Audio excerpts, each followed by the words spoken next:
Oi, pessoal. Estou aqui com Maria Amélia Dalvi Salgueiro. Maria Amélia é mestre em letras pela Universidade Federal do Espírito Santo e doutora em educação também pela Universidade Federal do Espírito Santo. Com um currículo desse, eu acredito que seja mais do que correspondente com o seu tema de estudo, não é, Maria Amélia? Porque você dedica mais de 10 anos o estudo sobre essa fronteira entre a literatura e a educação, não é isso? Isso. E como que é essa relação entre essas duas áreas, Maria Amélia? Olá, Alessandro, e as pessoas que estiverem assistindo ao vídeo. Bom, quando eu comecei a me dedicar a essa área, eu tinha uma impressão totalmente pessoal, subjetiva, de que essa interface entre literatura e educação era pouco explorada no campo de letras, né, na área de letras. Na minha graduação mesmo, eu não tive nenhuma disciplina específica e, salvo lapso meu de memória, eu não cheguei a ler nenhum texto que tematizasse a questão do ensino de literatura. Claro que a gente está falando de um momento já bastante distante no tempo, quase 20 anos. Então, eu tinha, como professora da educação básica, uma certa dificuldade com relação aos aspectos didático-metodológicos, e comecei por conta própria a investigar um pouco sobre o assunto que eu achava que era pouco explorado.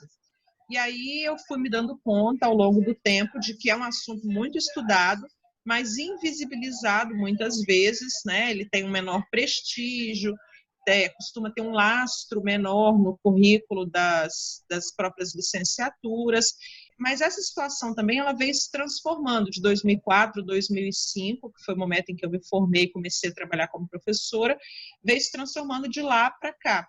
Então, hoje, eu vejo que, ao longo desses anos, nós conquistamos muitas coisas, né? Hoje a gente tem um GT atuante na área de literatura e ensino, existem periódicos especializados, muitos grupos de pesquisa foram criados de lá para cá, muitos livros foram publicados por editoras importantes, saíram vários dossiês em periódicos de referência para a área de letras. Então, hoje a situação é bem diferente de quando eu comecei. Mas, assim, eu vejo que ainda há muita coisa a ser feita, porque há muito achismo, muito impressionismo na área, muito, eu penso que deve ser assim, sem uma fundamentação, assim, epistemológica rigorosa. Então, ao mesmo tempo que muito já foi feito, tem muita coisa para ser feita, né? Então, isso é o que me motiva e que me anima de continuar pesquisando e orientando nesse campo. Nessa perspectiva, assim, no que você tem observado nas pesquisas que vêm sendo feitas, nos levantamentos, né, de dados, o que você acredita que seria o maior problema que existe no ensino de literatura hoje, ao menos voltado para a educação básica? Alessandra, a gente pode responder isso de muitas maneiras, mas eu vou dar para mim a grande questão, a desigualdade social. Por quê? Porque para a gente formar não apenas pessoas que leem literatura com gosto, com prazer, com inteligência e conseguindo produzir sentidos, mas também pessoas que escrevam literatura e pessoas que sejam capazes de estabelecer um diálogo crítico consistente.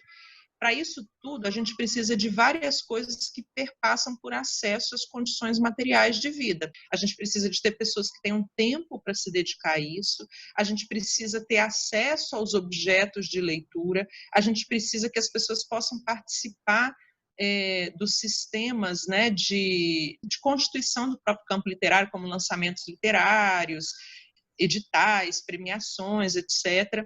E a gente precisa também de ter nas escolas bibliotecas com um acervo rico, a gente precisa ter formação de professores especializados, e isso tudo demanda altos investimentos. Então, em síntese, todas as questões convergem, me parece, para um único ponto, que é a desigualdade social. Por quê? Porque as pessoas muito ricas, pessoas que são ricas há gerações, né? Não estou falando dos novos ricos, estou falando das pessoas que têm um lastro de riqueza familiar assim de séculos, a literatura ela é transmitida dos pais para os filhos, dos avós para os netos, as bibliotecas são legadas como tesouros, né? Essas pessoas elas frequentam em família esses espaços, então tudo isso, entre aspas, facilita muito o trabalho escolar com a literatura. Agora, o difícil de você ensinar literatura é em contextos de absoluta adversidade material, né? Quando as pessoas são completamente espoliadas, empobrecidas, é muito mais complicado de você trabalhar com a literatura na educação básica. É interessante isso que a sua diferenciação entre uma riqueza que já é tradicional, já está estabelecida há séculos, e uma riqueza desses novos ricos, uma nova elite, porque a minha próxima pergunta seria justamente voltada para esse ponto. Apesar de a literatura, o acesso à literatura estar condicionado pela desigualdade social, a gente tem uma elite brasileira, uma vasta elite brasileira, que não é a elite mais letrada do mundo. Pelo menos uma parte da elite brasileira, principalmente que ocupa grandes espaços de poder político hoje, ela não são as pessoas mais letradas do mundo. Uhum. E qual seria a principal diferença entre essas elites, né? As elites letradas e essas elites, não sei se eu estou usando o vocabulário correto, né? E essas elites que que desprezam um pouco a literatura. Olha, eu nunca me dediquei especificamente a essa questão. Então, o que eu vou falar não tem assim um lastro científico, né? Amparado em pesquisas, em estudos sistemáticos sobre o tema. Eu vou falar um pouco dando uma opinião, né, que evidentemente pode ser contestada por quem tenha se dedicado a estudar essa diferença.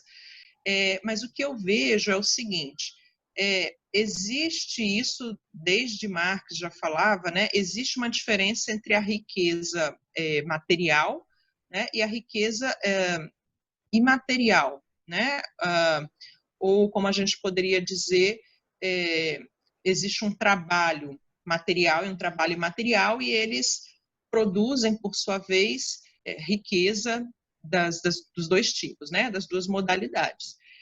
No mundo, essa riqueza, vamos dizer assim, ela é distribuída de modo desigual. E aí, uma coisa que é muito esquisita, que é o que o sistema capitalista ele faz com a gente, ele nos segmenta, ele nos fragmenta. Ao invés de investir numa formação humana, que a gente chama de omnilateral, ou seja, né, de todos os lados, de todas as faces, completa, muitas vezes se investe na formação de uma única face, de uma única dimensão humana. A coisa mais caricata disso são as pessoas dizendo, eu sou de humanas, eu sou de exatas, eu sou de biomédicas, né? Que é aquela coisa que no ensino médio as pessoas começam a aprender. A gente, por exemplo, que foi fazer letras depois, isso se fragmenta em mais um bloco, que é, eu sou da linguística, eu sou da literatura. E as pessoas vão abraçando essas fragmentações e essas subdivisões, essas mutilações da totalidade, e vão assumindo isso. E o que isso tem a ver com a pergunta que você me fez? Na medida em que a posse, né, ou a propriedade da riqueza material não é acompanhada de riqueza imaterial, né, ou daquilo que Bourdieu vai dar outro nome, que seria capital simbólicos, enfim, outras nomenclaturas que vão aparecendo em outros teóricos, né, de referência. Na medida em que há essa separação, essa cisão entre a riqueza material e a riqueza imaterial ou espiritual, também a gente poderia falar, é que acontece isso que a gente mencionava agora há pouco, né? Por exemplo, uma elite brasileira que teria todas as condições objetivas, materiais, para ter acesso às mais altas realizações do espírito humano, né, em termos artísticos, literários, filosóficos, científicos, etc., mas que por estar mutilada, né, por ter se formado de maneira mutilada, não tem sequer interesse nisso, né? E que quando se interessa é apenas por uma casquinha, um verniz de prestígio, né? O caso clássico é o sujeito que, por exemplo, não tendo o menor interesse na leitura, compra sei lá, uma estante para fazer de enfeite, né? Na própria casa, uma estante de livros.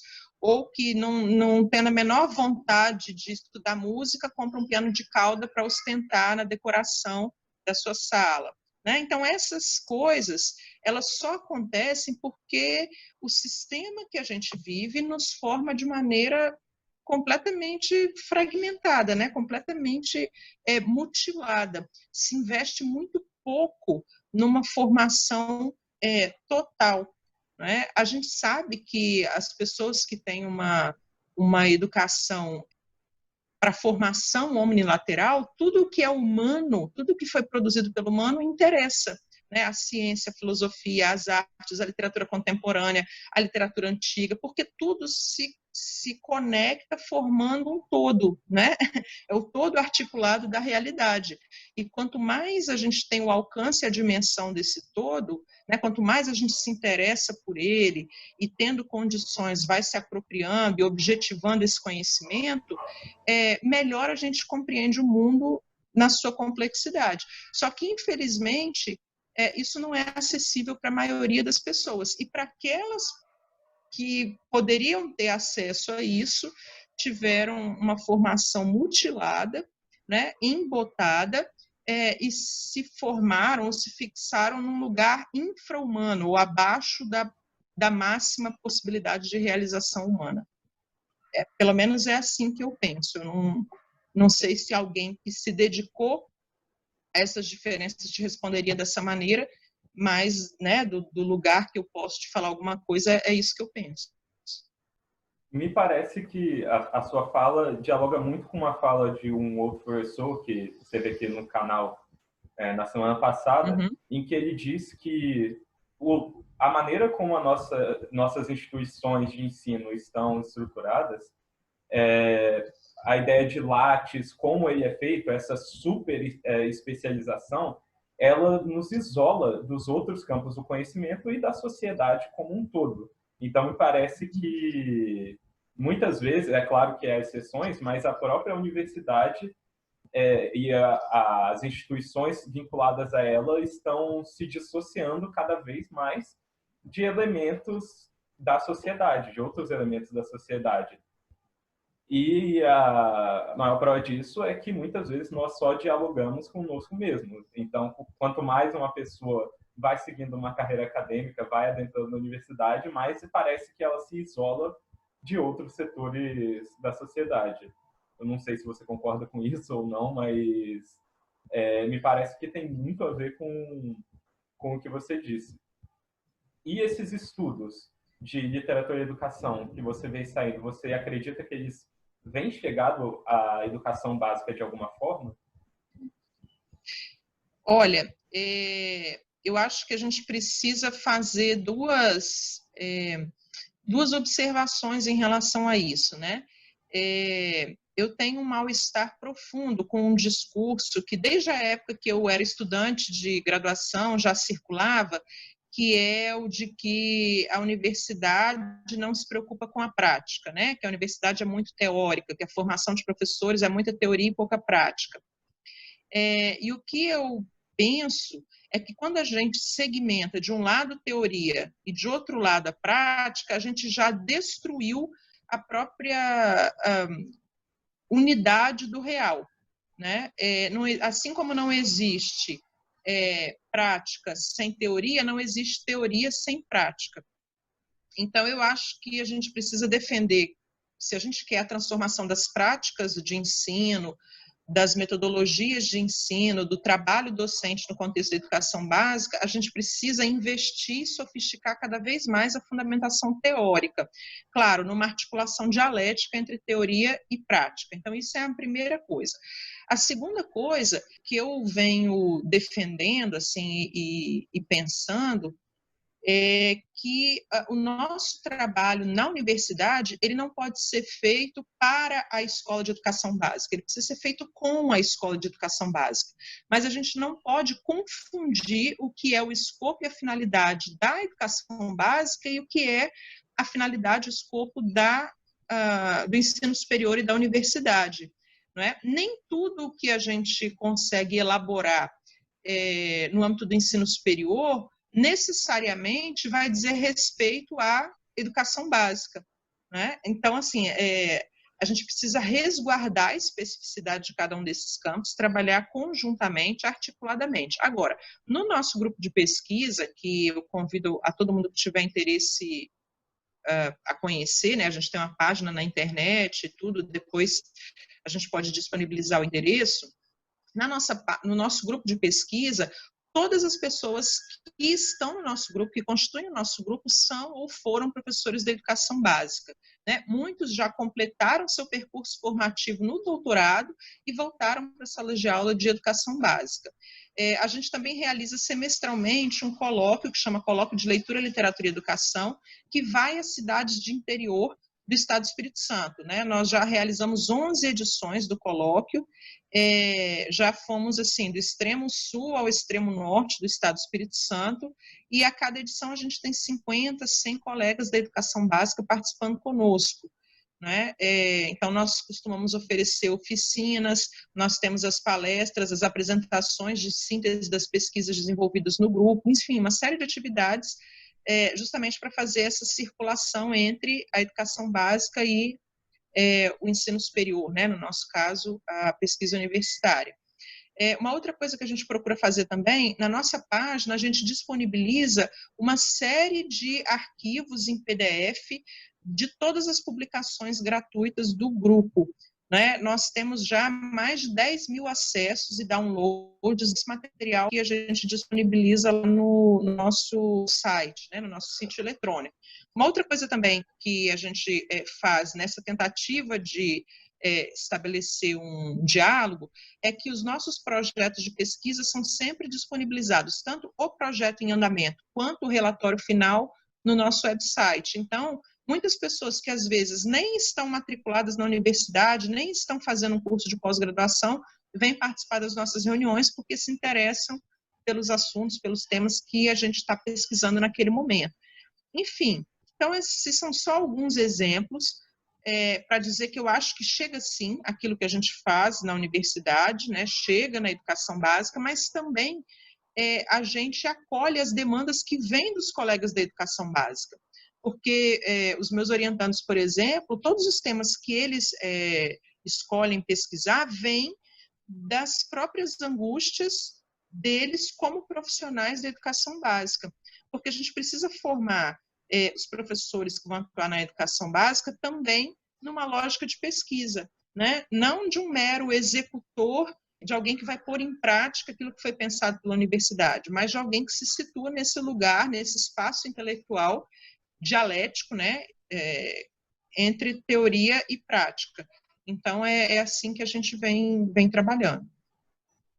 Isso é interessante. E, então, se você se interessou por essa fala da Maria Amélia, eu vou disponibilizar aqui o site dela, e lá você vai poder acessar todas essas publicações e esses projetos.